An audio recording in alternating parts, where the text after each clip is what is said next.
Breaking news, sa kauna-unahang pagkakataon sa loob ng mga 3 linggo na kilos protesta na nangyayari sa loob ng Iran kontra sa pamunuan ni Ayatollah Ali Khamenei, umami na ang Iran sa libu-libo na mga nasasawi sa mga kilos protesters at hindi na ito biro sapagkat tinawag na ito na genocide.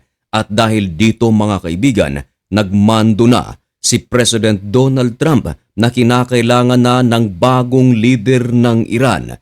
Ilan nga ba ang total na nasasawi sa loob ng Iran sa kilos protesta na isinasagawa? Yan ang ating pag-uusapan sa videong ito. Pero bago ang lahat ay huwag kalimutang mag-subscribe. Samahan mo na rin ng like ang videong ito at i-click ang notification bell. Napakalaki kasing tulong yan para sa aming mga content creators.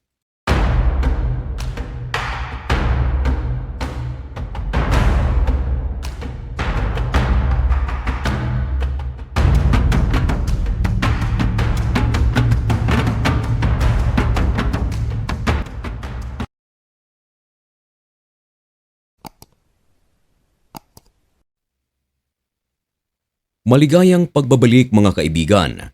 Kumusta kayong lahat? Ngayon ay January 19, Lunes 2026 at nagbabaga at napakabagong balita ang ating ihahatid sa inyo. Ito mga kaibigan ay tungkol sa pinakabagong update sa nangyayaring napakalaking kilos protesta halos sa buong Iran. Marahil ay isa ka sa mga sumusubaybay sa balitang ito. Narito ang ating ulat. Tama ang inyong narinig mga kaibigan na sa kauna-unahang pagkakataon sa loob ng mga 3 linggo na mga malalaking kilos protesta na nangyayari sa loob ng Iran, ito na ang kauna-unahan na ang gobyerno ng Iran ay publicly inamin nito na libu-libo na ang mga nasasawing protesters sa kanilang bansa. Taliwas ito sa mga naunang ulat na kung saan itinatanggi ng Iran na umabot na sa 1,000 ang mga nasasawi. Meron pa ngang pagkakataon na sinadya ng putulin ng gobyerno ng Iran ang kanilang internet connection. Ito ay upang mapigilan ang pagkalat ng mga update at mga balita sa kung ano ang tunay na nangyayari sa loob ng Iran. Pero naglilik pa rin ito mga kaibigan. At sa pag-amin ng Iran mga kaibigan, hindi nila inamin na sila ang dahilan kung bakit nasawi ang mga libu-libong mga protesters. Alam nyo ba mga kaibigan kung sino ang pinagbibintangan ng Iran? Walang iba kundi ang United States of America.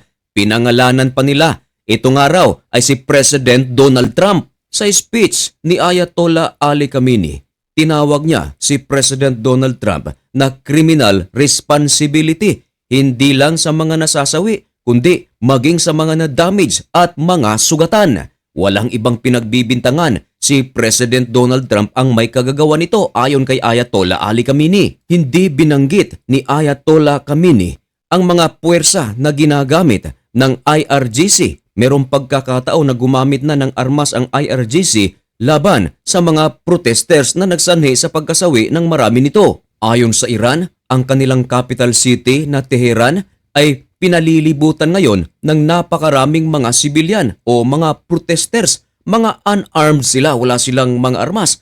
Pero nandoon din ang napakaraming IRGC soldiers. At ayon sa Iran, kung bakit ito nagkaganito, ito ay dahil sa mga pahayag ni President Donald Trump na kung saan tahasan kasing inaamin at pinapahayag ni President Donald Trump na sinusuportahan nito ang mga protesters. Kaya naman nagkakaroon ito ng lakas ng loob. Yan ang dahilan ni Ayatollah Khamenei kung bakit pinagbibintangan nito si President Donald Trump sa maraming mga nasasawi ngayon sa loob ng Iran. Dagdag pa ni Ayatollah Ali Khamenei mga kaibigan na marami sa mga protesters ay funded by United States of America at Israel. Marami din daw dito mga kaibigan ay well-trained pa. Nako, matinding paratang ito para sa United States of America at Israel. Karamihan daw sa mga ginagamit ng Amerika at Israel ay mga young people. Dagdag pa ni Ayatollah Khamenei, ang nasabing mga trained ng United States of America at Israel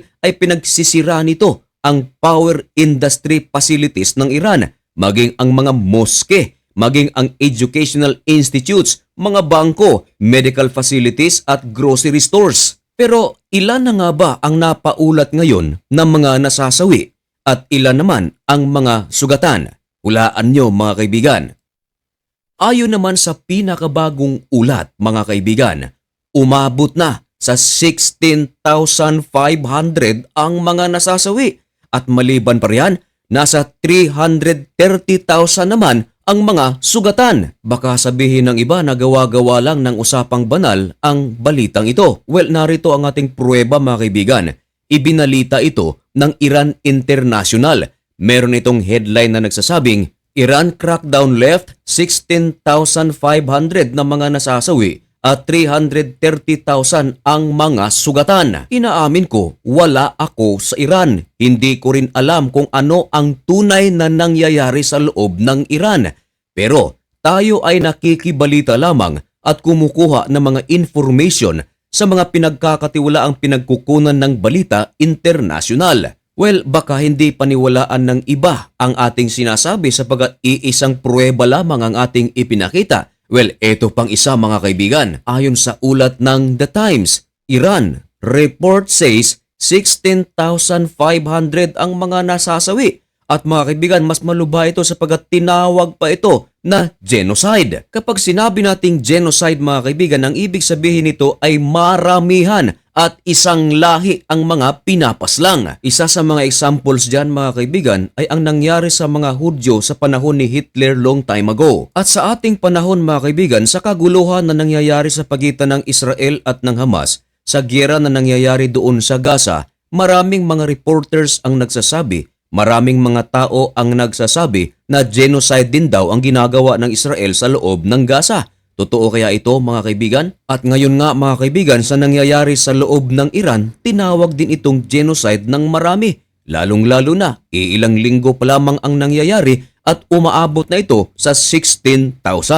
At baka mabigla kayo mga kaibigan sa ating sasabihin sapagkat ang nagsiwalat sa mga numero ng mga nasasawi sa loob ng Iran, mismong mga doktor pa sa Iran. Pinagbasihan ng mga doctors ang kanilang mga record. Dagdag pa ng mga doctors na sa history ng Iran sa loob ng 47 years, ito na ang isa sa mga pinakamalala at pinakamapait na naranasan ng gobyerno ng Iran. Marami naman ngayon ang mga nagsasabi na ang pamunuan ni Ayatollah Ali Khamenei ay pahina ng pahina. Ito ay dahil sa palala ng palala at palaki ng palaki at parami ng parami ang mga tao na lumalahok sa mga kilos protesta. At ang protesta na ito walang ibang sigaw kundi ibagsak o palayasin si Ayatollah Ali Khamenei. Nako mga kaibigan, at dahil dito maging si President Donald Trump ay nagsalita na rin. Ayon kay President Donald Trump, panahon na upang magkaroon ng bagong leader ang Iran. At upang patotohanan ng ating sinasabi, ibinalita ito ng NBC. Ayon sa kanilang headline, Trump calls for new leadership in Iran following nationwide protests. Nako mga kaibigan, ano kaya ang magiging susunod na kapalaran ng Iran?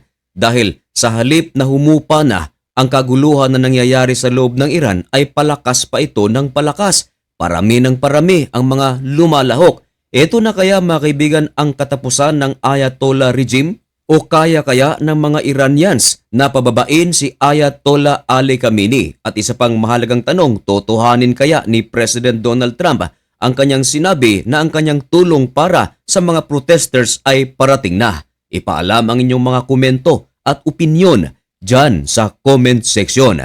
Mga kaibigan, hanggang dito na lamang muna ang videong ito. May God bless you and thank you so much for watching. Goodbye.